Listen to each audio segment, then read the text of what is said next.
Hi, what's going on, everybody? Welcome to the Glorious Album Club, I believe number 7 tonight. We'll be covering Kreator's Terrible Certainty from 1987. And welcome, gentlemen. Thanks for joining me tonight. It's good to see you. Oh, yeah, good to see you. Everybody, Alan has joined the band. He is going to be playing trombone. He's going to be the glorious trombone player. Hey, we got next big thing. Forget about that saxophone in Rivers of Nile. It's all about the trombone now. Going back to the brass section. Screw those woodwinds. We got Jim's old HM2 pedal here. We're going to hook it up to him, and it's going to sound brutal. Just wait. Nice. Someone's got their... I fixed it. Nope. It was me. You fixed it? Okay. Yeah. But last week, Jim picked for this episode of the book club, the album club, Terrible Certainty, 1987. Why'd you pick this one, Jim? What made you want to dig into this? Well, I love Kreator. I love this album. We did something that was a huge challenge last week, and I was like, I wanted to go a different direction, something that that I had a lot of love and passion for. Also, listening to Rage, a couple of weeks ago, really got me thinking about noise bands again, and so I've been kind of revisiting bands on that, from that era and that label. Not Kreator's still around, of course, but so yeah, that was just kind of moving around in my head, and here we are. Yeah. Right on. Well, I might as well just start off by just a quick history. It's pretty simple. I mean, they're formed in Essen, Germany in 1982. They started off the two original members that are still in the band today were Mila Petroza and Jürgen Ventor Real. They start off their career as Tyrant, then they switched to Tormentor before settling on the name Kreator. They put out a bunch of albums, and they've got a new album coming out any minute now called Hate Over Alice. Hate Overall. And I've only seen one video. The last album, I will say, sounded to me like Swedish melodic death metal a little bit. That musical style. So, and I think the song they've dropped is pretty aggressive for the new one, but that's neither here nor there. We're here to talk about the old school, the old days. I'm trying to think of it. Is there anything we need to... Oh, Alan will be choosing the next specimen for next week. So we're all shaking in anticipation over that one. He's got that look in his eye. My bells are jangling. I get to assign homework. It's what I was born for. Prepare to be disappointed. I was also born for that. Yes. All right. Well, let's start off with you, Jim. It was your choice. What was your first impression of this album when you heard it? I'm assuming since you're an old bastard like us, you heard it back in the day. I did. Right after it was released, I read a review of the album from Borjov Kurgan and Thrash Metal Magazine, and it was it was just. His name's Borovoy.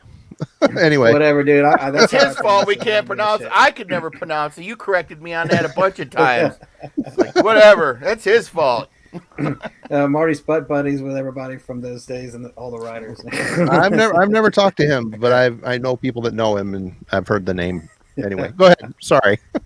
No, it's cool. But yeah, I mean, it was a glowing review, and just the descriptions really intrigued me. So I went out, got it on cassette. I actually still have it to this day.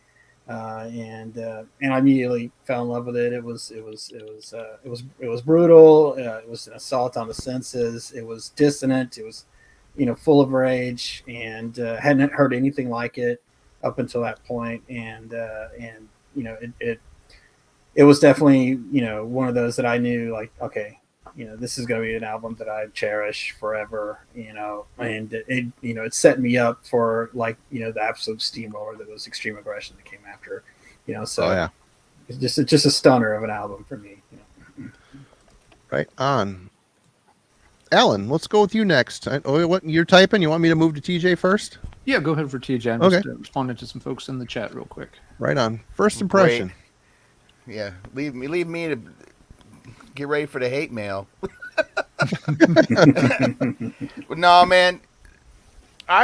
This record, I ended up missing this one, and I went right from Pleasure to Kill to the Out of the Dark EP, and then into their fourth record, Extreme Aggression. And then so I came back and didn't even really realize this record was out. And then when I went back to it back in the day, I couldn't connect with it. It just seemed off to me for some reason, because I don't know, and I didn't really revisit this record for a long time, and Pleasure to Kill is still in constant rotation in my MP3 player. To me, that record just kind of epitomizes that sound and that time, and there's like a kind of a hierarchy of certain records from my past, from that time, that just exemplify that ferocious power, the way things were starting to evolve and change. These guys, and then Blood Feast, their EP and first record, stuff like that. And so I hadn't listened to this record in a long time, 20 years. And so when Jim pointed it out, I'm like, oh man, cool. Let's see what I can get out of it this time, And so going back to it, I definitely enjoyed it, and a lot more this time around. Kind of listened to it almost fresh again, but I still have things to say, but but overall, yeah. All right, Alan, first impression. Yeah, well, this is interesting because we've actually got some pretty different perspectives on this album already with TJ versus y'all, and mine is different too. Kreator is not a band I have a long history with. Back in the day, I never came across their stuff in the wild. Nobody I knew really listened to stuff by the band, so I knew about them. I had, a song on a compilation here, a song on a compilation there, but never, it was never a band I was very familiar with. And it's only been here in the past year or so that I've started slowly working through their discography. So, it's a legacy band, but I have no legacy with them. Their Kreator is still pretty new to me. It was kind of funny because I had actually ordered this CD, just a used copy that showed up cheap on Discogs, maybe a week before Jim picked this one for the video. So it was kind of like, well, okay, we'll see what I think of it, because I had never really heard the whole album before. First impression, I've spun it probably a dozen times or more in the past week, so I've given it the reps. First impression was kind of what I expected. It's a very German thrash metal sounding album. A lot of the German albums I tend to, other than Destruction, I tend to think of them being a little bit kind of on the darker and slightly sloppier side compared to the Bay Area thrash. Mm-hmm. And this album that was my first impression. It's like, yep, it sounds exactly like I would expect most non-Destruction German thrash bands to sound in 1987. Right on. Well, for me, I got it soonish when it came out. Very much a Pleasure to Kill fanatic, still to this day. When Terrible Certainty came out, I was so in the zone for this band. They could have, farted into a Doritos bag and recorded it, and I'd have been happy that the new Kreator was in my hand, But thankfully, my first impression of it was hell yes, because I was much younger then. I'm trying to put myself back in time a bit here. A few years have passed, but just complete excitement. Couldn't believe it. Walked into Camelot, and there it was on tape, sitting there. I'm like, holy shit, another Kreator album! I can't believe it. Bought it, and I must have spun it until the damn thing wore out. One of the early CDs that I bought when CDs were a thing, and I ended up getting the record down the road. But one thing looking back on it, first impression, listen to it again this week after not spin it for a while. It's very much Kreator. They're starting to tighten up the loose ends a little bit. Like Alan mentioned, there was it's a little sloppy Joe in the early albums, especially Endless Pain. Endless Pain, you can tell they're kids. They're kids doing their thing. They're doing a good job at it. They're making a sound. With Pleasure to Kill, they refined that a little bit more. They got a little more adventurous, a little bit more layers, a little more aggression, better production. I mean, they're early up through their first 5 albums. Every album is a progression, and this album is no different. It's very much, it's tighter. We'll get into all that stuff here in a minute, but these guys, I look at their early albums and it just takes me back. I can't believe how much I've spun these records over the years and how much I still respect them for what they've done, even though the years have gone on. They put out some killer albums, but man, their middle era, the Endorama and Renewal, and they struggled. They struggled hard for a long time, but they came back and they were good. Violent Revolution, I think, was the name of the album. It was kind of their comeback album. And they're good. They're still good now, but it's just not the same as it was back then. That rough around the edges, but so fierce and intense and in your face. But yeah, let's talk about the style. How would you describe Kreator? Would you consider them genre kings, Jim? I definitely would. Thrash. It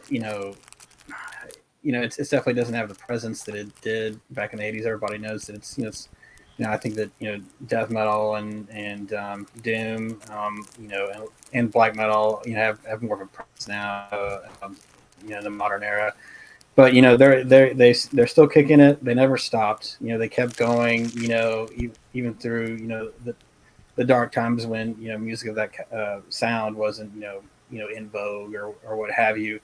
And they still got a great following. They're on Nuclear Blast. They're doing really well. For me, like the newer stuff, it's very melodic and I started with this album. This album for me, very dissonant. Very angry and savage. So that's kind of my definition of Kreator. And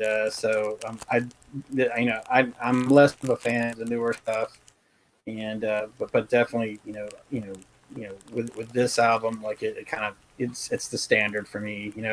I'm not really into Endless Pain. I think it's okay. It kind of sounds like really fast Sodom Venom worship and Pleasure to Kill. Sorry TJ, I think it's super sloppy. The only songs I like on that are Awakening of the Gods and the title track. You know what I mean? I never really got into that record. But Terrible Certainty, I still don't think anything sounds like it. You listen to Blind Faith, those dissonant guitars, man, especially over the leads. I mean, it just sounds like jet engines screaming. There's just nothing like it. These guys were experimenting with sounds that no one else was touching except maybe Voivod at the time, playing these like really bizarre, tones and everything. Venter's drumming, obviously he's not playing to a click track. Sometimes he sounds a little off or whatever. He struggles a little bit. That's kind of evident as the band started to tighten up and get better as they went. You could tell he struggled because he isn't an amazing.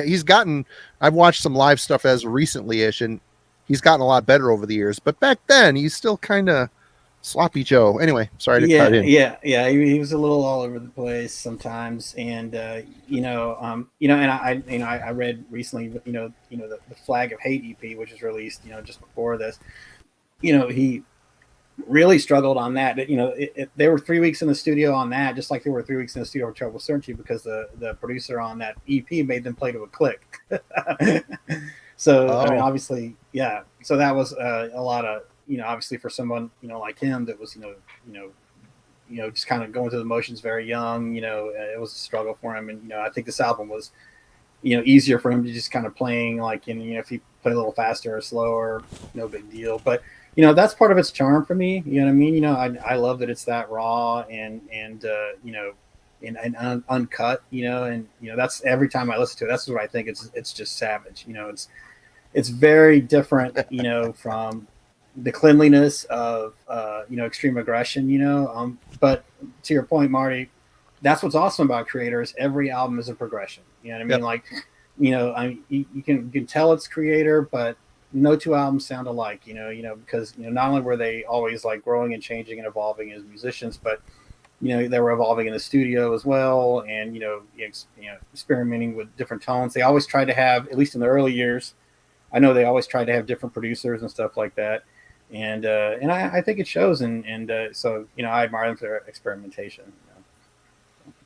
Right on. TJ, Um, style. How would you describe Kreator? Would you consider them to be the genre kings?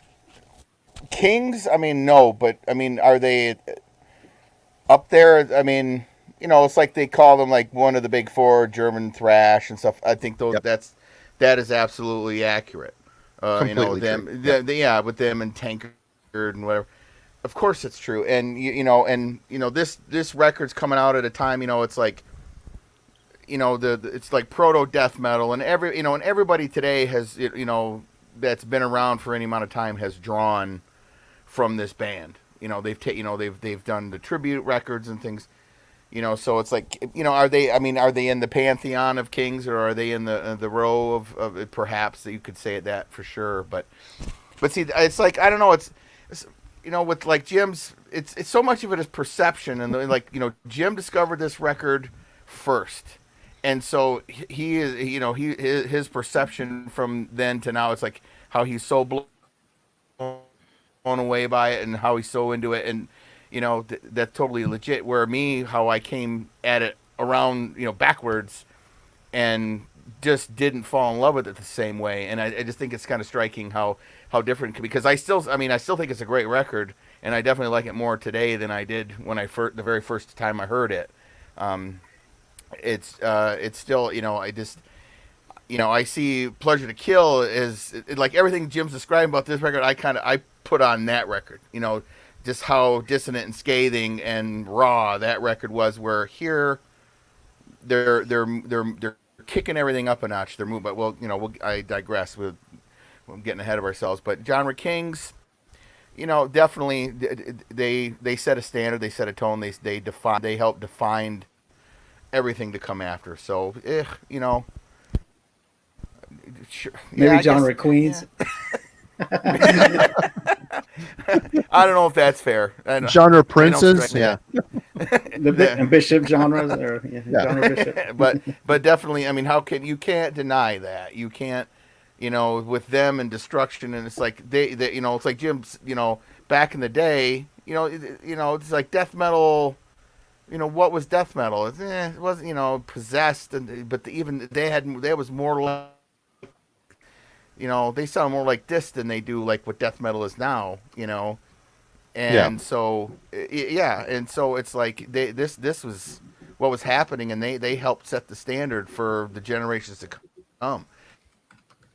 Everybody they'll always be looking back at this, and again, Terrible Certainty, without a doubt.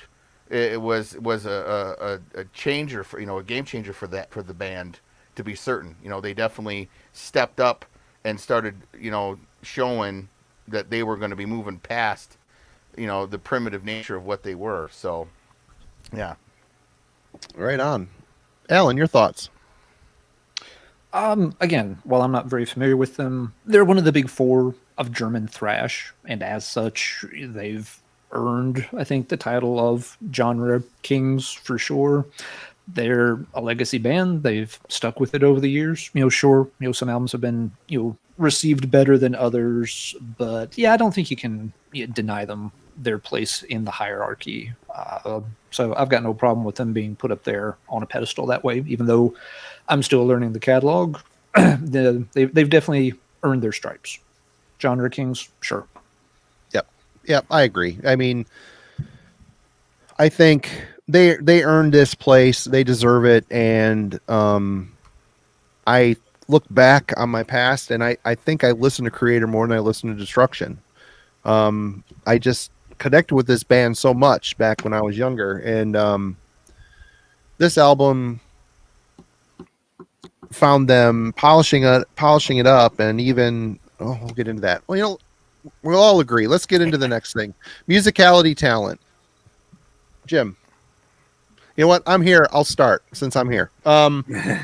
This album, it finds the raw bare wire attack. It's still there. It's still very fierce, but they've really, I mean, you listen to the riffs in Blind Faith, for instance. I mean, the riffs are savage. They're super savage. They're tight. They're almost somewhat technical and just really catchy and fast and so cleanly played. You can tell they've toured. This is what they do. They're not just a fair weather band. These guys are making a go of it, and they practice relentlessly. They're playing all over the place, and it shows on this record. And the progression from the evil type of lyrics that are on the first two records to this, I don't know if it's an American influence or what, but they're starting to get a little more political, socially aware. So there's also a progression, not only musically, but the thoughts, young people growing into men. They're starting to have more of a world awareness, and I'm sure they probably did as well touring, seeing a bunch of different countries and coming to America. I mean, they were part of the first Noise Records tour with wasn't it Kreator, Running Wild, and Celtic Frost? Mm-hmm. Yep. So I mean, why this band took off more so than Death Row, where they're very similar bands. I mean, you compare Kreator's trajectory to Death Row's trajectory, there's a lot of similarities. There's a very similar sound. I think Jurgen was even saying they're from the same town, or was that Rage and Death Row? I can't remember, but the German bands have got a darker sound, and I always really appreciated that. I love the American thrash, don't get me wrong, but back in the day, for me, it was the Germans, and the European sound was so much darker and had a lot more to offer than, mosh and pizza thrash type ideas. But yeah, I mean, musicality, the talent is really starting to show on this, and it's a very cool progression for it. It suits the band well. What do you think, Jim? Well, absolutely. I think that it's all about, for me, Milla's riffs, and his a lot of scales all over the place. In here, like and like I said, using the strange chord progression is very unexpected. Just weird places on the fretboard that he chose to utilize, and nothing's boring on here when he's on the guitar. It's when he's down picking, you can expect like a scale being thrown in there somewhere, or some kind of weird chord breaking it up, and that's why it's like musically interesting to me. It's as a guitar player, nowhere near his caliber, myself, but I can appreciate the odd choices that he made, and so even now, all these years later, I can listen to the record and still be like, I don't know how he came up with that. I mean, where did that come from? Especially in the mid '80s, when extreme metal was still in more or less in its infancy, and he was able to conjure this darkness out of thin air, and well, maybe not out of thin air, from within. I mean, that's where he was feeling all this stuff, and I like what you said about the lyrics too. There's definitely some social consciousness going on there, and also when he like goes for it, and you can hear him, it just comes out really strong. Like there was when you listen behind the mirror, it's like his vocals are just absolutely screaming, man. He's just behind the mirror. I mean, it's coming from this crazy place. It's throat shredding. It's somewhere deep down inside. It's just like it's like he's falling apart. But he's standing up with a mic and it's coming out. And I can still listen to that song really loud. And when he's screaming behind the mirror at the end, like I get chills from it, man. You know what I mean? It's really intense. For me. And only one of us will die. It's fucking badass, man. Yeah. But and even Ventnor, as we mentioned earlier, I think unlike Miller, he was kind of like behind, Miller in his progression, but he still did things that were memorable, man. Like as soon as I hear that drum intro to Blind Faith, it's like. It's like I know the fucking badassery is coming, and you know what? I know every hit, every snare hit, every cymbal hit, everything that he does, even like the the cymbal grabs in Toxic Trace, which get a little tiring after a while because there's like Yeah, it's the 10,000 longest of them. intro ever. Yeah. Bam, bam, bam, bam, bam. It's like, dude, Yep. okay, we get it. You would have got to do it 30 times, but Yeah. but at the same time, you know what? The thing is you remember Vintner's playing. You know what I mean? And ultimately, in the long run, that's what matters. And some of that, like looseness about his playing, makes it more memorable than to me that's just playing a 4/4 to a click. I mean, it's heart has something to do with it. It almost has like a punk aesthetic. You know what I mean? And it's like, well, fuck it, good enough. Let's go to the next song. I mean, I can just imagine them saying that in the studio, and I can get behind that.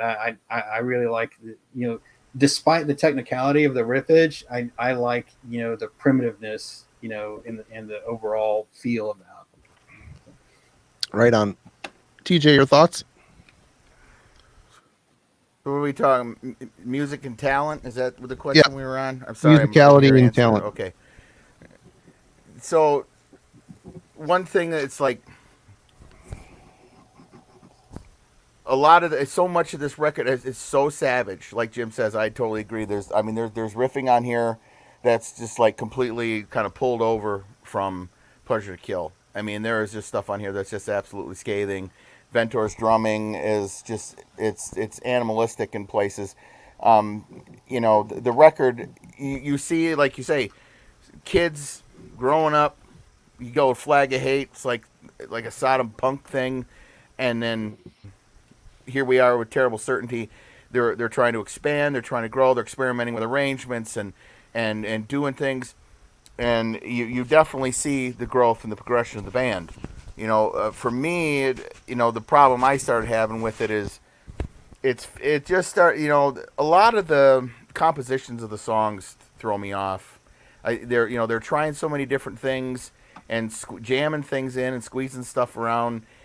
Sometimes there's some of the really wild riffs like Toxic Trace and stuff. There's like that thing in the middle or whatever, and it's really cool, but it just feels like it's in the wrong part of the song, and it makes me stumble over it and stuff and things like that. And that's, I mean, but you still get to see the growth of this band on this record, and the stuff that I love. I still cite Milla is like one of my biggest influences as a lead player, and to be perfectly fair, he couldn't play lead. He didn't know what he was doing. He was just picking up that he didn't. He just up the fretboard and down the fretboard and up the fretboard and then a harmonic and a whammy. But you could feel the passion pouring out of it. Like he just. Right. I don't know what I'm doing, but man, I want it to be cool. I want it to be sick. I want it to be so, I admire all these other bands and I want to be the best that I can be. And it's just, and I just, when I was, and on Terrible Certainty, it's like the same leads for Pleasure to Kill. So all this, and I hear it and I'm really listening. I'm just like, man, it's just still the same. And I'm just like transported back to when I was a kid and how I was so just I was just so I would just loved it, and even then I recognized that it was, but I just absolutely adored it, and to this day it's still something, just going for passion, going for feel, so it's all there, and again the riff, the riffing. I mean, there's not really a bad riff on the record. My problem starts coming into where they're putting everything together, where I feel like, I feel like the songs stumble and stuff. I feel like maybe some arrangements here. So maybe right, yeah, and that's yeah, and that's what kind of kills it for me in a lot of places. And again, that giant intro, and but it's again, here we have these young guys that are 4 albums in, and then in a short space of time they're all they're touring all over the place. The demands on them are growing, and they want to deliver still stellar stuff. They want to try to deliver something that's so good, and obviously that they're playing their fingers to the bone, beating themselves to death, trying to create this record, to make something so vicious, and so it's like you can't take anything away from that in those regards. My criticisms are what they are. It's just, it's definitely, it's definitely got the skill and the talent, and it's showing and shining. They're moving up, and you get to extreme aggression, and you see it, how, he kicks Tritza out of the band because he gets sick of him for whatever, and then brings Frank in from Sodom, and what a difference it made, and they just polished that band up so much more, and then you are here today what they are, so, but for sure. Well, Tritza was still on Extreme Aggression. Blackfire didn't come on. According to everything I've looked at, everything I looked at, he was credited, but didn't there actually he is on the play. cover even. It was Blackfire. I know. But what I'm so either the facts are written wrong, which is entirely feasible, or but that's what I read was that Millie let him go and brought Frank in to record because they went to Los Angeles to record it because they were recording it in Germany and he didn't like it, and so they went to Los Angeles to finish the record, and he got rid of Tritza, but then they still credit him on the record. Well, Tritza was even on the video for the album. So Betrayer. Right, so I don't know. And I was reading that earlier today. So I don't know what who's right. So is that on a QAnon site? Come on now. Yeah, doing your own research. No, very good points, Alan. You're up. Musicality, talent. As y'all have noted, this is the album where they start to tighten up their sound. I like Endless Pain. Yes, it's very raw and messy at times, but I think it's charming. It's got a good appeal in that sense. Pleasure to Kill actually leans into that even more. It's very aggressive. Very. This So one, there are times that they definitely still have that Pleasure to Kill vibe, but they're also, you can tell that there is a conscious effort here to clean up the sound, tighten it up some, and it works pretty well. You can tell they're still getting used to it. I mean, y'all have already commented on that. They're getting it down. So sometimes it doesn't quite fall into place, but it's close. Musicality is there. One thing that did stand out to me pretty fast on this album is the soloing rips really good. They really shred on the solos, like them quite a bit. So this is a band. They've gotten those first couple of chunks of youthful aggression out. They're at the point where they're starting to go somewhere with this, and they're realizing they've got to tighten it up a little bit, which is smart on their part. You can't keep cranking out the exact same very raw album over and over and over unless there's a couple of bands that can get away with it, but if you're going to move on and up to the next level, you've got to get better, and they are getting better here. I think they've still got room for improvement in some sections, but it's a step forward. Like y'all have said, it's a progression, and it shows. All right, which leads into the next thing. We've already kind of touched on it, but Terrible Certainty is still within Kreator's formative years, yet starts to witness progression within the songwriting, a bit more progressive / adventurous song structures. Does it work? What do you think? I'll start, I guess. It's my turn, I guess. I think it does work, and like Alan said, they're getting there. They're figuring it out. And this, to me, Terrible Certainty, when it came out, I thought it was amazing. As I'm older looking back on it, I see it very much as a transitional album because I know what came after it.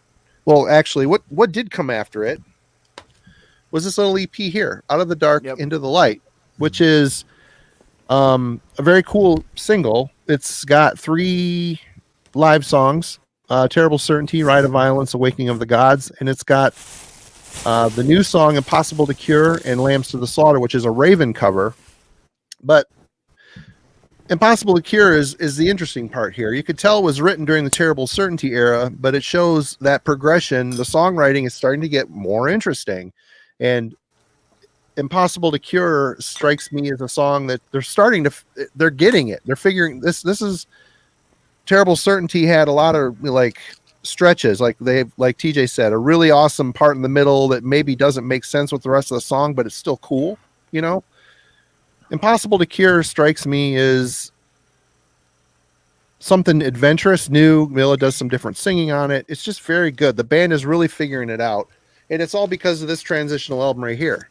You know, we made light of the beginning of Toxic Trace, the longest intro ever with a million cymbal stops. You know, they could have cut that down a minute and it'd have been fine. But there's only one song on this album that's so to me. The rest of it's fantastic, and we'll get to that later. But they're trying, and they're really with this album they're showing a lot of success in experimenting with structure, and I think it's really cool. Jim, what do you think? Yeah, I agree with you, Marty. Like as much as I love Terrible Certainty, and I do, you know, I have to admit that it is a transition to Extreme Aggression. You know, Extreme Aggression to me is one of the greatest thrash metal albums of all time of any band. Agreed. It is a fucking steamroller, you know, of an album. You know, it's perfect. It's perfect. Yeah, No Reason to Exist, the title track, you know, Bringer of Torture. I mean, every song on that is just stellar. And you know, to TJ's point, it's like, oh, you know, I got problems with the arrangements. I mean, you know, on that album, the arrangements there's you know, Betrayer, everything works. You know what I mean? And, you know, and they were getting that, they were learning that still on Terrible Certainty. And you know, and there are some riffs that some transitions that seem, you know, on Terrible Certainty, some key changes and some tempo changes that seem a little awkward. And you know, but like I said, I shrug it off because I kind of like the DIY feel of the album. But yes, you know, it was like a stepping stone to like the fucking majesty that is Extreme Aggression. You know, majesty. Yeah, but you know, I mean, you know, at the same time, you know, just you know, As the World Burns, you know, which is kind of a mid-tempo song. You know, even that song, you know, like on that song again, go back to Venner. You know, we're dogging on him a little bit for his timing being a little off here and there. Like he makes that riff interesting because of the crazy, weird drum choices he makes behind it. You know, like, and he sings on that song too. Exactly. Yeah, he's the vocalist on it, and you know, and while he's doing that, he's doing some weird double bass runs while they're just doing some down picking stuff, and like, you know, it's really, really cool, and you can kind of see like, you know, these like a really unique and ideas starting to coagulate with them when they're getting in a room together and they're hashing out these songs, and you know, and it was all, you know, leading, you know, to, you know, what I feel is their masterpiece. You know, I mean, you know, for Extreme Aggression. So, you know, I'm looking at all these, you know, I got notes here, and it's like I don't even know where to start because you know, even like this, you know, Storming with Menace, you know, like that riff, you know, there's almost like a sadness to it, you know, the riff, you know, it's weird, it's fast, and then, you know, it's a killer riff. It's a killer riff. It is. The way it progresses, it's so atypical. It's a cool riff. Exactly. You know, it's just, and you know, and you listen to it, and to this day, like I said, I'm like, where does that come from? You know, I mean, you know, and you know, they can always, you know, feel pride in themselves. I think, and look back to this record and say like, you know, no one sounded like us in '87. No one's ever put out a record that sounds like this. You know, it's just very unique, warts and all. You know, and it was definitely, you know, I think, you know, the cogs in the machine that prepared them, you know, musically, aesthetically, lyrically, for what they were about to achieve, you know, just a year later, you know, on Extreme Aggression, you know, so. Right on. DJ. Yeah. So, hold on a minute. I lost my notes.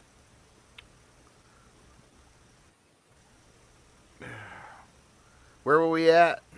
We're talking about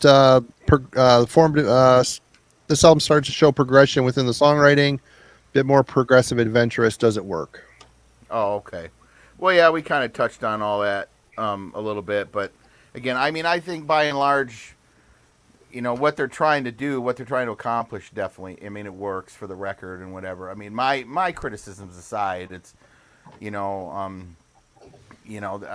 overall I think that everything on here is really good. There's like one or two tracks that kind of whatever, but overall I think they do just a fine job of really showcasing what they're trying to accomplish and what they're trying to do, and it's really evident. Just the every song, almost every song anyway, has like a little feature, like a little thing, like look at this, this riff that's so different and stands out, and they're trying to showcase that and build that into these songs, and again to me I feel like where they were stumbling around, and that's where it kind of throws it for me.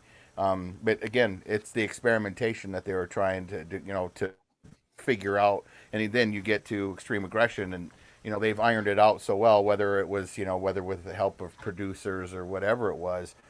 And I have to agree. I mean, I got that record when it came out, and I spun the ones and zeros off that too.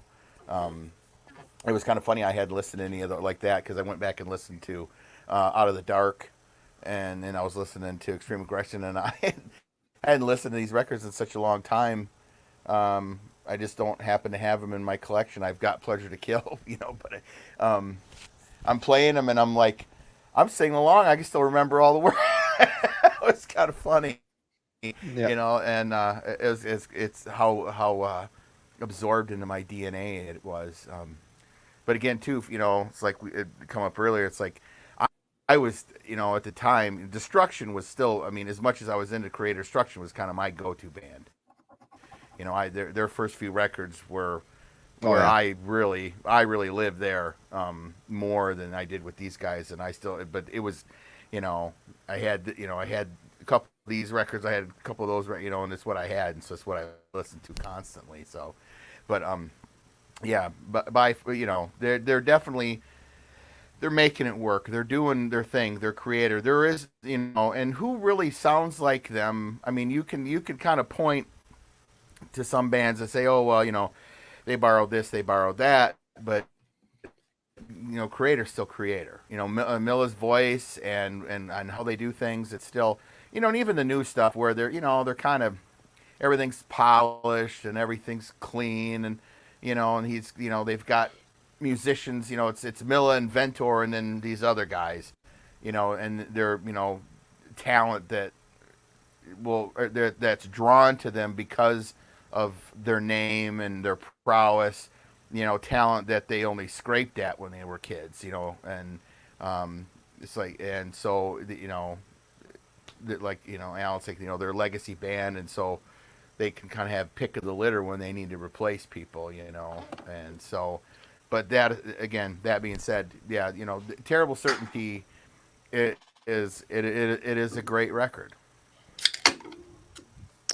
Alan. Yeah, I think the progression and the push to sort of change works pretty well here. It's some of those elements in the album are the ones I like more, and kind of like TJ said earlier, the elements that still feel a lot like Pleasure to Kill.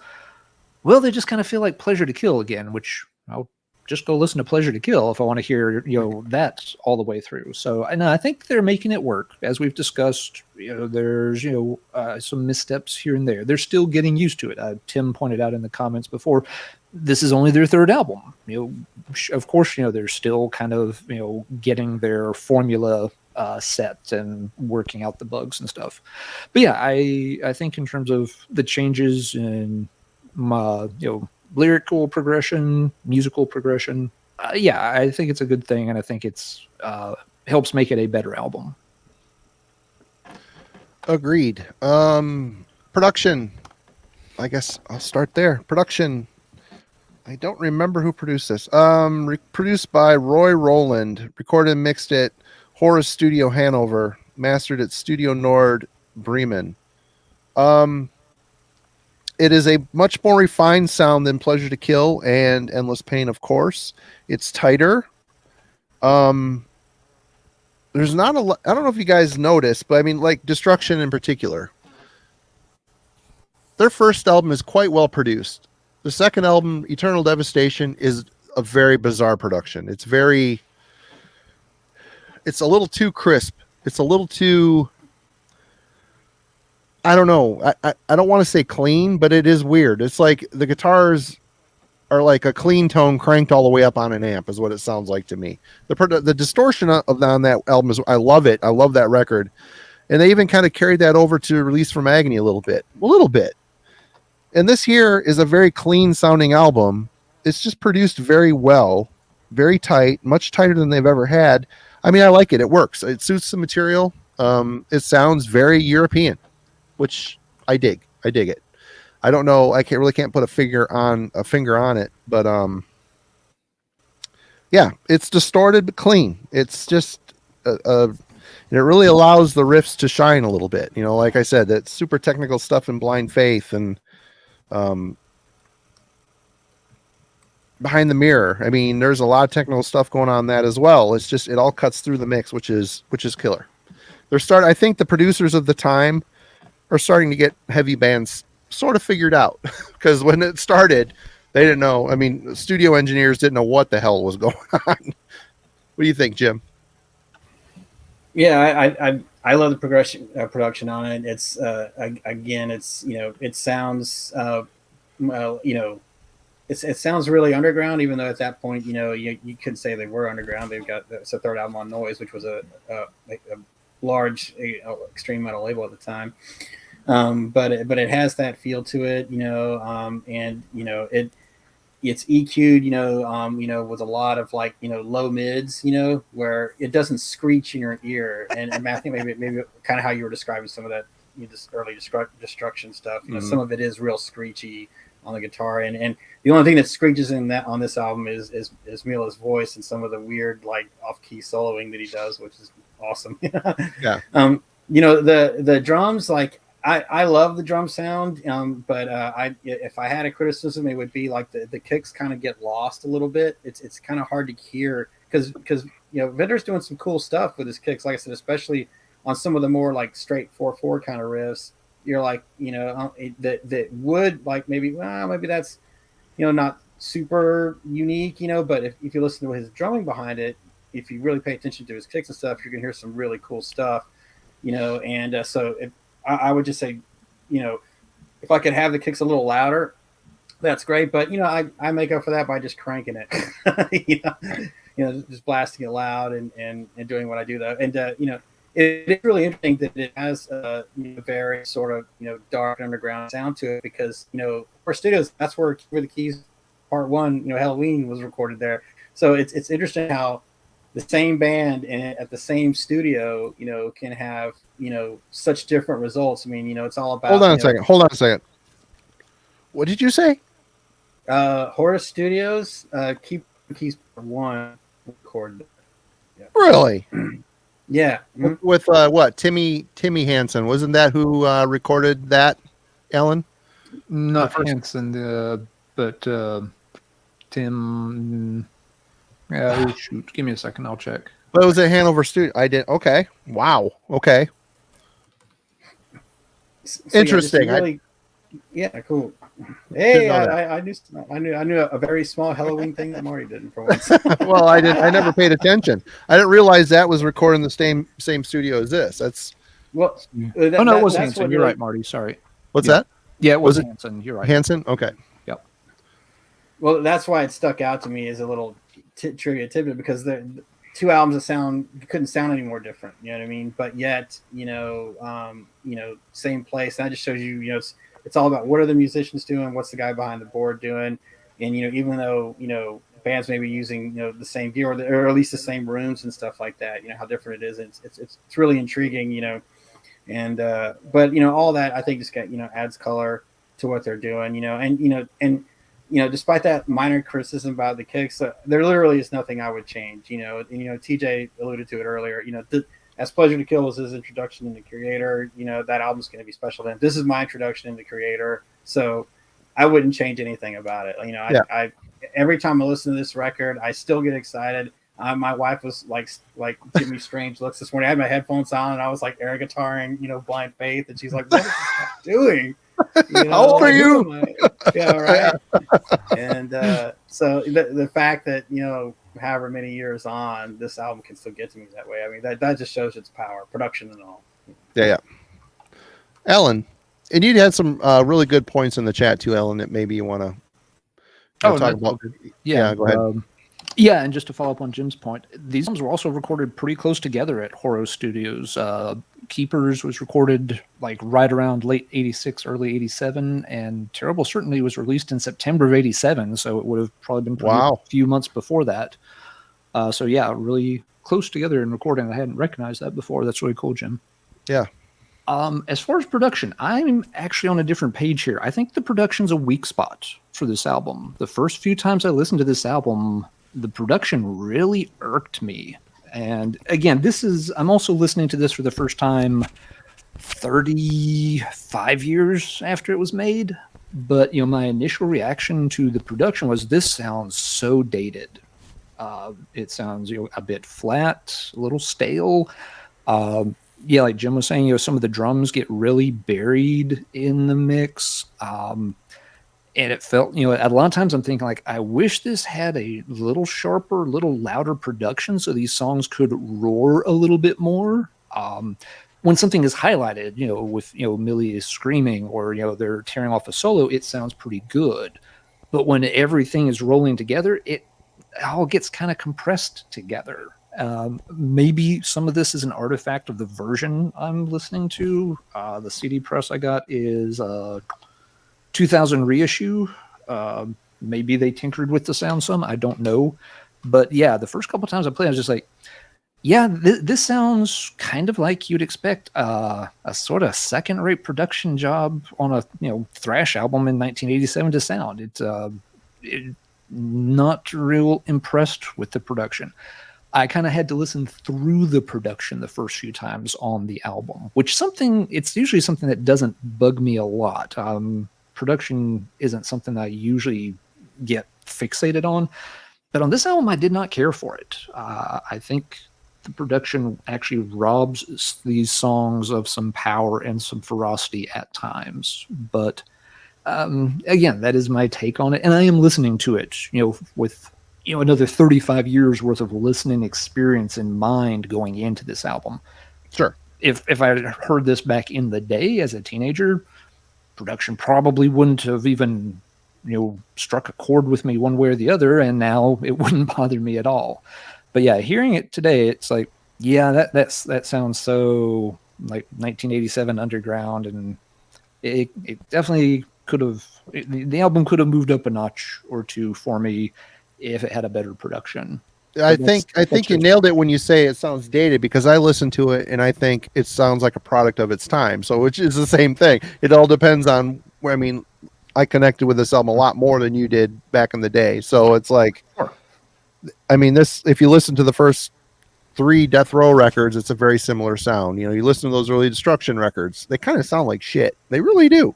They do. Release from Agony, I know that's TJ's like jam of the century, and man, that thing sounds weird. It's a weird sounding album. I like it, I love it, but it's like fucking weird, and that's kind of the product of Europe, of that era. It's anyway. I didn't mean to cut you off. Go ahead. Oh no, that's that was my main thing. But yeah, as someone new to this album, listening to it long after the time it came out, yeah, the production does not impress a whole lot on it. Right on. But that is just my take. Right on. DJ. Yeah, much of what Alan said, he kind of nailed a lot of my opinions as well on the production. But when I put this on and I listen to it, I'm conscious of the fact of when it came out and what it is, and so I'm not automatically like, going right at that. Because I can just listen through it and hear what's in there. And again, the drums get lost and stuff. But man, I mean, when did they really start figuring out how to really record good metal drums, extreme metal drums? Not until, more sound stuff and the typewriter bass clicks and all that. I mean, and when they would actually produce the drums in a way that you could really pull them out of a mix and stuff, and the kicks wouldn't disappear. They might not have been the best sounds. But again, but for its weaknesses, it's a little flat, it's a little dry, it's whatever, but it is. It like Marty says, a product of its time. And again, I think about, I put it on, and then I'm drawn into Pleasure or Kill, and I'm thinking about when I was a kid and when it came out, and just the awesome, the power that it had on me, the impact. And I think about, and I'm drawn to those times and to that. It just transports me, even for my criticisms. It's still, I'm hearing that. I mean, I'm driving because I spend a lot of my day in the road for work, and I'm, so I'm in the headphones, and man, and he lays into one of those solos, and I just start smiling because it's just like Judas Priest. It's the same stuff off the last record, but I just love it. And again, it shines. They put the polish there, obviously. Put the polish on his voice and put the polish on the leads and stuff like that. Is it the worst production? I mean, I would say that this has better production than Release from Agony. Release from Agony's production is pretty abysmal, but that record for me just pitter patter. I still love that one too. I still love that one too, DJ. Yeah, that cover, man. That cover, man, so it's amazing. I've still got my old, yeah. I've still got my battle jacket from way back when I was, thin and sexy, and that I was in a car accident with. It's wait. You mean you're not now? Well, sexy. I'm not thin. But He's still sexy. Look at the sex. You can't deny. But oh yeah, but that being said, it's like, the production, it suffers, but again, 1987, and it doesn't surprise me that, they use the same studio that Halloween used or whatever. It's, they're in Germany. It's probably one of the bigger studios. The label's got a lot of push under Kreator, and you can tell that band. You could tell where the money went. The money went to Halloween. Oh, sure. But that's where the money went. But still, they paid to put him in that room. They still paid to put him in there. Obviously, but they were. I still feel like they were being, groomed and catered to, and they, they seen the popularity of them and how hard they worked.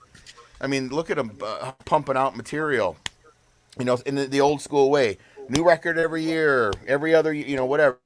Bam, bam, bam, and then they're still out on the road, touring all over the place. Yep. And I mean, that's crazy. Just crazy stuff. And Alan made a comment in the comments about. You want to talk about that a little bit, Alan? How Miller had to fight with the noise thing. Yeah, just because that ties in a little bit to what TJ was mentioning there. Millie was very, very driven to make this band work. He's been interviewed and said that the region of Germany he came from was very sort of lower blue collar. Basically, everybody went and got a job in the factory and did it until they, keeled over dead. And he really was, motivated not to end up, in that kind of lifestyle. And as such, he took a lot of crap from Carl Walter at Noise. And some of the other Noise employees, when interviewed, have said Carl treated Kreator worse than just about any other band on the roster at times. Whether that was because he kind of felt out that he could get away with it because they were young. Well, yeah, but also just given the Millie's particular situation of like I'll do anything to avoid that particular fate. Whether Carl was exploiting that or just again, Carl at times really would just focus on a couple of bands a lot more than others. So while Kreator was developing a following. I kind of got the sense at times that, Carl was hard to convince, that a band was going somewhere unless he really saw it in sales. And, it took Kreator a while to get there in terms of sales. By this point, again, he's got Halloween blowing up really big with Keeper of the Seven Keys. A lot of the other stuff on that label was, a distant second in terms of what the label support was going to be like. So yes, he put him, in the studio, got him a better producer. So yeah, he wasn't leaving him high and dry or anything like that. No. Anyway, sorry to break you off there, TJ. I knew it was kind of. It seems like we had when we did Rage. It seems like you had mentioned before when they were the noise thing where they were having the same kind of issues with the label head too, where he was just PV had some of the right. So again, it's coming from I think Rage had it worse. I mean, Carl went and changed the band's name on Rage without even telling them. And their album art, they would submit album art, and he would say "fuck that," and PV would get copies of Secrets in a Weird World with a band's promo photo as the cover, where that wasn't supposed to be the case. Yeah. Well, they got their first album, and it's like, that's not our band name. It's like, oh yeah, right. I shortened it. It's like, gee, thanks. Crazy. Yeah, but again, that's all taken out of the playbook of. I mean, that was the era for how many decades of the music business where the labels would just manipulate the artists and do whatever they wanted to do to try to get them to sell more and to push them more, and it's actually kind of interesting, hearing like the European bands and the labels and stuff, and kind of hearing those little tidbits, because it's like it's kind of a universal. The universal raping of artists, by the industry heads, so but just cool to hear, I don't know, cool, but you know what I mean. Hey Phil, you should definitely read that Damn the Machine, but sorry to cut you off, TJ. Read that Damn the Machine book. It's really good. And we've done a couple different episodes with David Gelke, the author of that book, here on Heavy Metallurgy, one talking about the book. So definitely go back and the history here and check out the videos. It's quite hearing from the author's mouth. It was pretty interesting episode, I think. Yeah. Okay. And to be fair, a lot of the bands in that book, do gripe. They were quick to point out that Carl really treated them like crap back in the day, almost to a man. However, all those bands also do give him credit for giving them their start.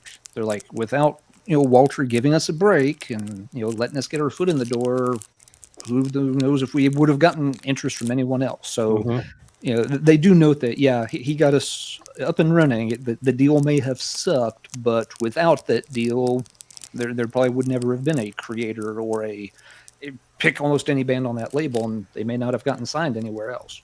The deal sucked because of the devil that his due. Yep, a bunch of kids signing contracts that they didn't really understand is the problem. Oh yeah.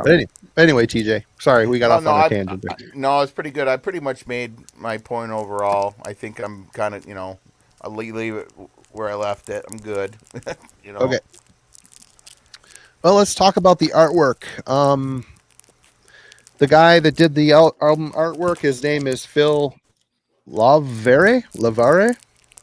He's also he was like a noise staff artist for a while. He was doing all the stuff. He's done Celtic Frost covers. He did the what the hell's the name? It's got the lizard on it with the demon girls with big boobs. Oh, Tyrants, Circle of the Tyrants? Yeah, that's Emperor's Return. Emperor's Return. Yeah. He did that. He did Rage covers. He's done Kreator, of course, Vendetta, Death Row. He did the first two Death Row albums, and Halloween, early Halloween stuff. He was doing all that stuff too. His art is iconic to me. I mean, it's very much a symbol of its time. I don't really know if he's still doing stuff. I didn't really research it, but I always like the perspective. There's almost a cartoonish feature to the skulls, the skeletons and stuff, but I don't know. It just works.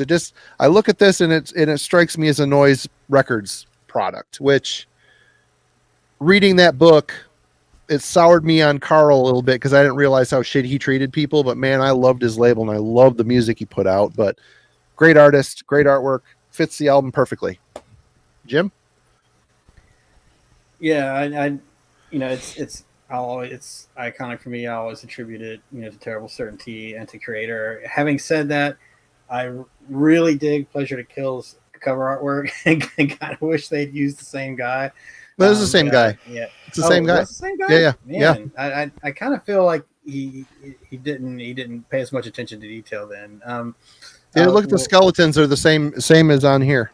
They're the same Yeah, type. the skeletons I dig. What I don't love is like the pantsless devil guy, which actually he kind of becomes their mascot or whatever.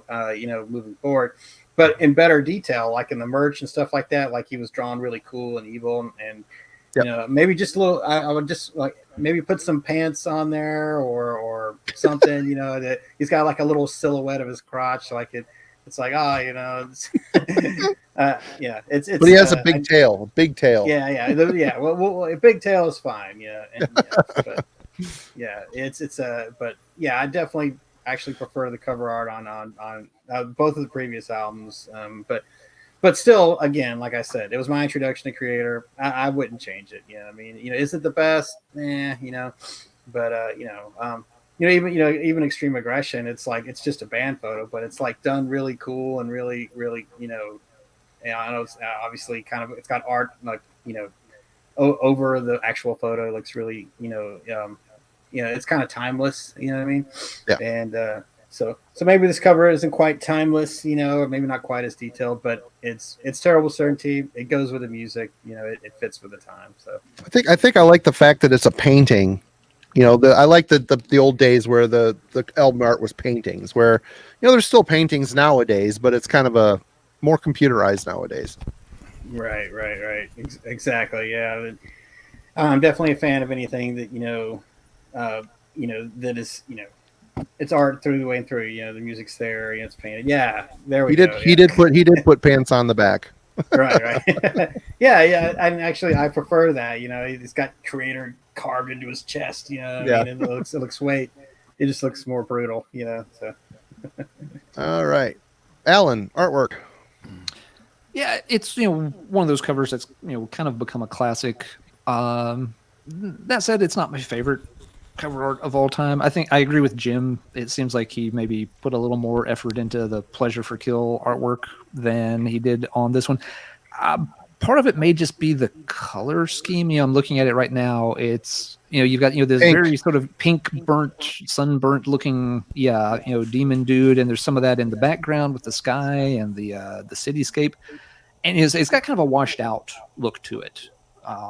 Which maybe if with a different, stronger colorization, it would pop a little bit better. I like the overall concept, the composition of it, but it is a little weird that you've got these big statue skeleton guys meant to obviously represent sort of different major or powerful historical figures or something, and then it ends in this guy's just like so you got no pants and a pink. It's a little weird. Again, it's a product of its time in a lot of ways. And just to follow up, Marty checked Lever's website. He was doing artwork for bands as recently as 2016, 2018. So right on. He doesn't have a huge list of credits in recent years, but he has at least done some stuff here and there. It looks like he also did this cover, the follow up. I've got his webpage. I've got his webpage pulled up. I want to touch on something on here when I get a chance. Now, see how much cooler is that album, Marty? Like that is just everything. I mean, that's amazing. Like I love that. It's just evil. It's dark. It's different. It's it completely conveys like the tone of the album, matches the cover. It's a cool single because of the way the perspective is with the square and the logo on the kitty corner. It's cool. It's very cool. Yeah, exactly. Some folks in the chat were commenting earlier that Out of the Dark is one of their favorite artworks. I think it was Yacht was mentioning that. Oh, right on. A lot of folks were agreeing that it's a really cool, a very cool one, better than Terrible Certainty. But yeah, TJ, you had something you wanted to follow up with on TJ, you're up. Well, yeah, I think that the cover to Terrible Certainty looks like it was drawn in a Mead notebook with black and red pen, and somebody spilled a glass of water on it and washed out all the red ink. I never really liked that. I love their mascot. I like all the but that cover just I've never liked it. It just feels like it just doesn't have any real soul to it. It's just but it is what it is.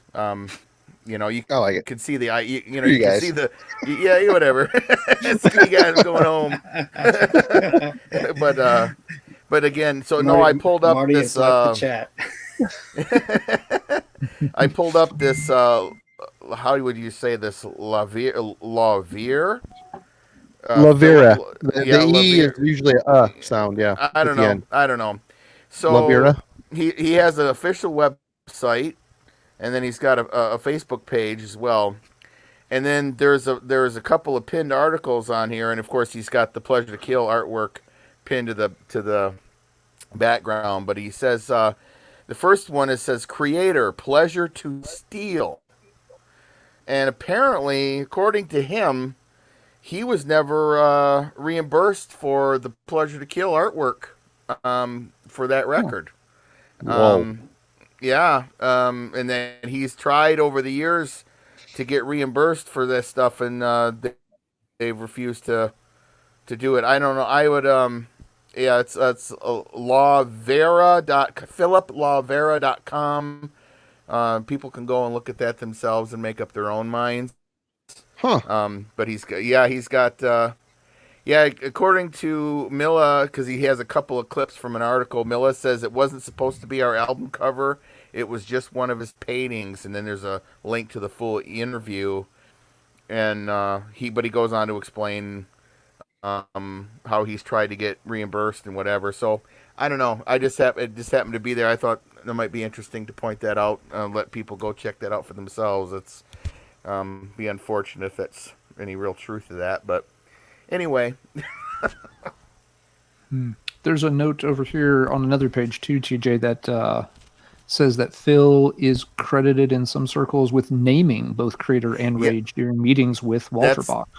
That's the second pinned article on his page, is who named Kreator, and he goes on to explain that they were going to call themselves Kreator, but it was a Creatur.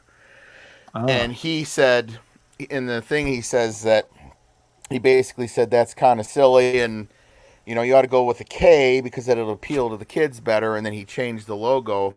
He used the same block font, but he turned the C into a K and whatever. And well, I can't disagree with him, because it almost, the first time I read it, when I was looking at it looked like it said creature, and I'm like, oh, I'm glad they skipped that one. But no, it was actually just Kreator spelt with a U. But 14-year-old kids, what are you gonna do? Mantis. Right. Right. So. Well, there's tons of. Rage. Yeah. You don't think about it now; it just becomes a brand. But right, sure. Right. Let's talk about least favorite songs. Let's mix it up a little bit, Alan. Why don't you start? Sure. Let's take a look. Least favorite at this point, again, having basically 2 weeks history with the album, probably actually the opener, Blind Faith. I feel like the album gets off to a little bit of a rocky start, because again, they're in that kind of Pleasure to Kill throwback mode. And bite your tongue, Alan. Sorry, dude. That song fucking kills, man. It's not that it's a bad song. It just doesn't feel like it fits on the album particularly well. After that song, the songs start getting tighter and stuff. So it almost feels like it was a leftover track, maybe from earlier sessions. Favorite track, there's a lot of them that I've liked pretty good. Behind the Mirror stands out, just because it is a little bit different. With the intro moodier, not trying to be aggressive right out of the gate. I like the title track. Terrible Certainty is good as well, but I would probably go with Behind the Mirror at this point. Terrible Certainty, close second. But sorry, gotta go with Blind Faith. It seems just like the sore thumb that sticks out a little bit here. Someone asked if the original Kreator Extreme Aggression artwork was out there. I think it is. I've heard it described. I've never seen it. See if I can find it and share it here. Here it is. Here it is. See if I can get it up here and share it. Hold on. This technology for the elderly is Technology rules. But they do say old guys have trouble getting it up sometimes, Marty. So don't feel bad. Sometimes I know. Share screen. Is this right? Okay. Window, Chrome tab. Here we go. Here is the original proposed artwork for Yeah. Extreme Aggression. Which I'm not gonna lie. I think I like them. When I remember when buying the album, thinking, "Man, this album's cover sucks." But that one there, is it actually showing? Yeah, Yeah, we can see see it. it. Okay. So there you go. That was the original proposed artwork for Extreme Aggression. I think I'm kind of happy they went with the just the band photo, but I don't know. What do you guys think? I don't know. I had the same problem you did. I saw that and my initial reaction was like, man, this record's gonna suck. And and then I got it and was like, oh man, like I say, I listened the hell out of that record. But yeah, that would have been Right. back in the day, man. That come on. I mean, if that had been on the cover, we would have just been like, oh, dude, look at that. Look at that. Right. Look at that thing on there and all that. Look, Creator's back, man.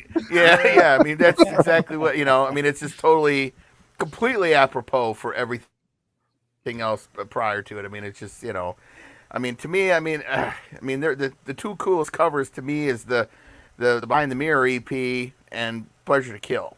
For me, for my money, those have always been my favorites. So I don't know, man. The Endless Pain even has a pretty iconic album cover. I mean, the guy with the big pike, about to, cut that guy's head off. It's pretty, I don't know, pretty iconic. But favorite, least favorite. We cut you off, Alan. Did you finish your thoughts on the favorite? You didn't like? Oh yeah, I've made my calls. Okay. TJ. yeah, Alan, we're brothers under the skin. Behind the Mirror, that fucking song. I love that song. I've always loved that song. It's always been one of my most favorite Kreator songs. And then my least favorite was As the World Burns. Ventor is just struggling to sing and play, and I don't know if they recorded him playing it and singing it at the same time, or I don't know what was happening, but song just really tanks. The rest of the record it by and large is all really cool. I mean, there's just so many cool things going on. It's like, I'll pick it apart a little bit and whatever, but then they always get into something that I just that make the killer riffing and the crazy soloing and stuff, and I just smile over it. So, but definitely that's my high and my low. All right, Jim. I'm gonna have to go completely opposite on Alan there. I fucking love Blind Faith. I think it's amazing, from the drums coming in the beginning, just like announcing what destruction that's about to come. The crazy, like go back and listen to that song, listen to what's going on behind the solo. Like it just sounds like a fucking jet engine, just like. I mean, it's something that Piggy from Voivod would have been proud of, and probably just influenced them, because I know they toured with him around that time back in the day. But just crazy, dissonant, evil, feeding Christians to the lions lyrics. I mean, it's fucking awesome. It's brutal. It's I keep using the word savage. I fucking, that's what I feel about it. Now I will say that I do. yeah, exactly. But I do think I actually agree with Alan and TJ on Behind the Mirror. That song's fucking amazing too. So it's a toss up for me between Behind the Mirror and No Escape. I really like No Escape too. There's some really killer riffage on that song, and I love the lyrics. But maybe Behind the Mirror gets that edge because for me, like I mentioned earlier, like Milla's just screaming Behind the Mirror, like it's so blood curdling, and I go nuts when I hear that, and it's awesome. So yeah, I'd say those are my favorites, and I think I gotta agree with TJ. Even though I give Vintner some props on making what would be otherwise be kind of a boring riff cool, like less boring because of his drum playing. Yeah, his vocals are a little weak on that, and it kind of brings the song down a little bit, and that along with the kind of riff isn't that. For Milla, it was like the least technical riff on the record, I think. Right. First riff. and not only was that the case, but like Vintner sort of like emphasizes it now, where he makes it better with his drums, but he makes it worse with his vocal, because he just sings right along with it. Doomsday has returned. Yeah. Yeah. And Yeah. it's just kind of, it's a little goofy, but but then again, in the context of the album, I still rate this whole album a 10 out of 10. I never pass As the World Burns. I always still listen to it. So, Right. but yeah, that's my take. Behind the Mirror and Blind Faith. I will say too, Behind the Mirror always kind of felt like it might have been a cast off or a leftover from the Pleasure to Kill writing sessions. Because it just seems like it would have really fit on that record. I don't know if that's true or not, but I think that's kind of it. That song always felt like it was so kind of in line with what they had already done there. It might be why I always liked it so much, but it's the only song that Tritza is actually on the recording too. He that beginning part, you like a lot, Alan, the acoustic interlude, the melody line, everything. That's all Tritza. That's the only thing he recorded on the album, because when he got in the studio, he froze. And so Miller did all the other guitars on the whole record. Oh no! Maybe that's why they got rid of him eventually, because he just couldn't hack it. Yeah, right. Yeah, right. Miller was like he's a badass machine live. That's why they wanted him in the band in the first place. But he got in the studio, he was nerve wracking for him. So. Right. Red Light Fever. That's right. Red Light Fever. It happens. All right. For me, favorite songs. Well, I'm going to be the one that pulls one no one mentioned, and I really love the intensity of One of Us. I love that song. Behind the Mirror, close second. Even though Toxic Trace has a very long intro, it's a great song. That was the song they released as a single and a video for the album. Storming with Menace gets it for that fucking dun dun dun dun dun dun dun dun. Yeah, the fucking riff is awesome. Such a great fucking riff. It is. As the World Burns, it's not Ventor singing. He sounds like he did on Ride of Violence. It's just like you said, the plotting, just the very choppy vocals. It's like he's not creating any sort of flow over the riffs. He's just blurting out the words where it's easy and convenient for him, because he's playing drums while he's doing it. Some guys can do it, some can't. And on that one, he just didn't have a very inventive vocal pattern to put over those riffs. But all in all, I'd give this album an 8 out of 10. I think it's great. There is no absolute denying the veritable destructive shitstorm that was coming with this thing. Oh my God. This is obviously a reissue, but this album is perfect. Top 5 album for me of all time. I love it. I've listened to it a million fucking times, and it never gets old. And I mean, looking at it, I want to listen to it. I just want to listen. It's so good. And if it took a terrible certainty to get to that point, then I should give that one a 10 out of 10 too, I guess. But it's great. And I think, has everybody had the comment on their favorite and least favorite songs? I think we have. Yeah. Judgment, final thoughts. Alan. Judgment, final thoughts. I think it's a good album. It's a very solid thrash album. It comes in a tough time. Someone mentioned in the chat really early this evening that it's kind of sandwiched between 2 other very beloved Kreator albums, which makes it, a little bit tough to get recognition. Coming out in 1987 too, it's right there in the heart of sort of, the golden era of thrash. You've got, between 1986 and 1988, you've got so many, really big thrash albums that it's hard for this one to stand out in that crowd. I mean, even just among the other German bands, right around that time, you've got Persecution Mania coming out the following year. You've got Chemical Invasion coming out the same year. So for me, that's the thing. There's so much killer stuff. You've got Rain in Blood came out the year before. You've got Master of Puppets, the year before. So there's a lot going on in thrash at this time. So while I think it's a perfectly good thrash album, it's not going to be one that I ever put on a pedestal. I don't think. I'll be interested to see how often I do come back to it. If it just gets put on the shelf and sits there, or maybe it comes back into rotation sometimes. So very good thrash album, but not a real exceptional one for me. But again, I've known this album for 2 weeks. I can't claim that it's an all-time classic because I haven't had enough time to give it something like that. Out of the gate with 2 weeks worth of, for me, pretty heavy listening, a dozen or so listens over that time frame. So basically at least once a day. I'd put it, probably like about a 7 out of 10. It's kind of in like, the giving it a letter grade. I'm happy giving it like a B. It's a good album. It hasn't blown me away, but there's the production's the only thing that bugs me about it. With a little bit of production, it might have been a B plus. So good album.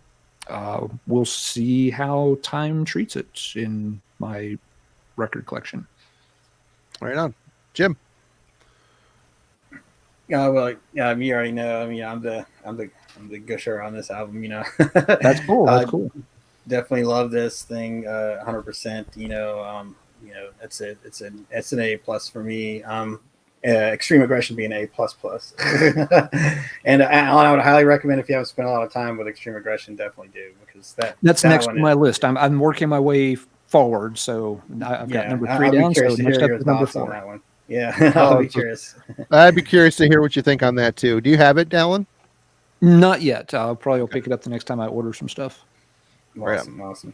But yeah, I mean, this is definitely Kreator just about to do something magnificent, and become the band that the worldwide band that they are.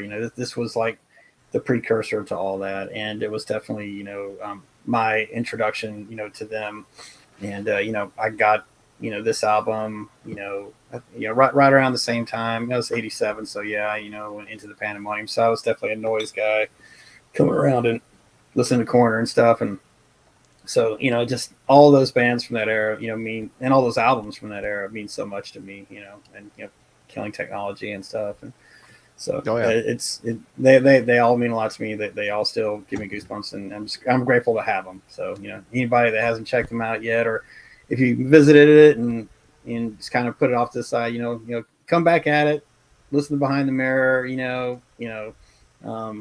and give it a shot, and I think you won't regret it. Oh, and one more little piece of trivia: if you listen to One of Us and the chorus riff of that song, and then go to Lobotomy on Sepulture's Beneath the Remains, 3 minutes in, 3.5, it's 3 minutes, about 3:45. Oh, they ripped that exact rip off. Yeah. Okay. Yeah. So definitely Max was a fan of Kreator, because it is note for note the exact same riff 2 years later. Right on. All right. TJ, your thoughts? Final thoughts? Judgment? I'd say for me it's a 7 out of 10, maybe somewhere in that ballpark. I enjoy the record. I'm glad Jim picked it. It was cool to go back and listen to this again. I think I got about 6 listens out of it over the week, and then plus it was driving me to go back and listen to some of the other stuff, and which was really cool, because I haven't, it hasn't been in my playlist for a while, Yeah. And so that's one of the cool aspects of doing this with whoever shows up is when we pick these, and it gets me bouncing all over the place to listen to stuff, and it's cool, and it's been driving my buying patterns too. It's like when Jim picked it, Jim picked it last week, and I was like, Jim has inspired me to spend money, and I went and bought I bought the Behind the Mirror EP on You're vinyl. Welcome. And so, but yeah, I mean, I don't. This record's not going to get as much, spun as much as Pleasure to Kill will, But I can see myself picking it out again. I may end up going and buying it, but then of course I don't know. I might go and buy Extreme Aggression too, though. I might get that instead. So I don't know, but you don't own that one? No, man. They're just I used to, and then my collection has ebbed and flowed over the years. I disowned myself of my music collection at one point in life, and then I'm re amassing it. I have the Pleasure to Kill, the deluxe reissue bonus whatever on vinyl. I have that one, and again, it's I'm still kind of going through. I have my lists of it's like I go to shop and I'm looking for old stuff. I'm trying to find a copy of Consuming Impulse or something, and then all of a sudden I'm buying 5 new bands. I buy it just ends up. I start looking at stuff and who's this? And then I've got instead of buying Consuming Impulse, I'm buying Skull Fist. So if nothing else, you got to get Extreme Aggression, man. More than likely, I probably will. Going back and listening to that in between. We saw that Trevor died. That was kind of crazy. Having, definitely sad. Suicide, apparently. Not a big Black Dahlia fan, but he always seemed like a really super nice dude and very knowledgeable and down with hanging out. He was He was an old school guy. That guy. The bands. When he talked death metal, dude, he went deep. Like his knowledge was right on. He was a true fan. He was for sure. Yeah, for sure. And everybody has nothing but good things to say about the guy, and it's just really too bad.